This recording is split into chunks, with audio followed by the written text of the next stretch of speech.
Hello everyone! Gagawa na naman tayo ng another craft, another sewing tutorial. So today's video tutorial ay gagawa ako ng isang fabric headband na may elastic na i-connect natin. So meron na ako ditong naka-reading fabrics. Meron siyang sizes at isang elastic na ating ipag-connect sa both side ng ating headbands.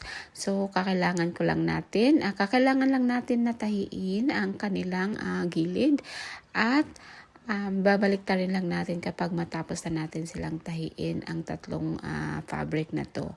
So ito po ay napaka-cute kasi ang kulay nito ay pink at may floral design. So, gagawin ko siya para sa personal use ko or maybe sa aking anak or whoever wants to inspired na mag-create din or magawa ng kanilang sariling headband for their personal use.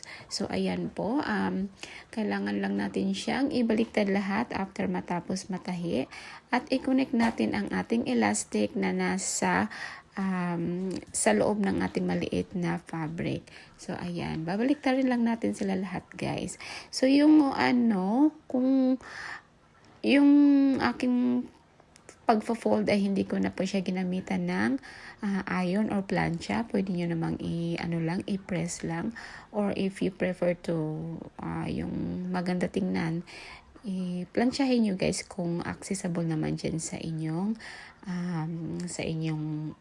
paggawaan ng fabric or ng inyong craft. So, ayan po, i-connect lang natin siya, guys. At ang outcome nito ay very simple, very cute, and very easy kapag nasundan nyo ang ating tutorial. So, ayan po siya. So, marami po tayong mga gustong gagawin. So, kung sino yung gustong mag-request, you are very welcome and I'll appreciate your suggestion or ideas. Malay natin makuha-kuha din natin, guys, So ayan po, it's good to share your skills or your ideas kasi we are nanays and meron tayong mga anak at na rin, guys, it's very helpful na marunong tayong gagawa. Although, hindi naman lahat may makina, pero magagawa natin kapag even manual, yung sa kamay lang.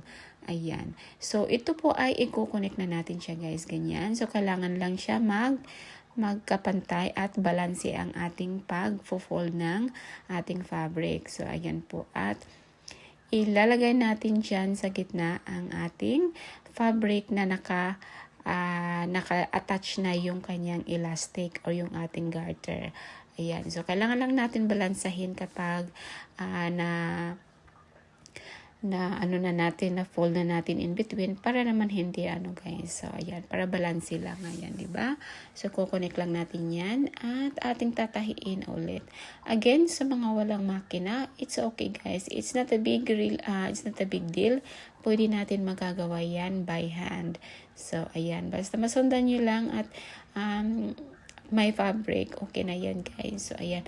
Ang cute lang nito kasi kahit anong fabric ang kakailangan nyo, basta marunong na kayo ritong magtahi at depende rin sa sizes ng gagawin nyo. So, ayan na, guys. Ayan, so, natapos na natin siyang iatat sa unang fabric. So, ibabaliktad lang natin yan, guys. Ayan. At same process sa kabila, i-connect lang din natin yan siya. Ganyan.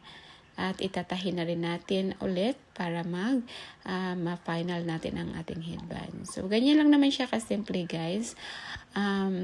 Basta masundan lang ang process ng ating pagtatahi. So, ganyan. At ang cute nito kasi ang cute tapos hindi siya masakit sa ulo kasi elastic ang gagamitin natin.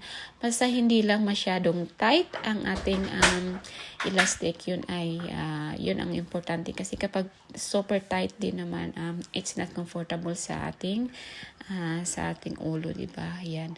Ayan, tapos na po yan siya, guys. At ganyan na po ang ating resulta ng ating fabric headband. O, diba? Ang cute naman niya. So, mas cute sa mga yung mga little one natin, mga girls. So, anyway, gagawin ko siyang, imo-model ko ang aking ginawa. So, ganyan lang siya, guys. O, tansyahin nyo lang kung nabalanse ba or depende sa inyong mga style.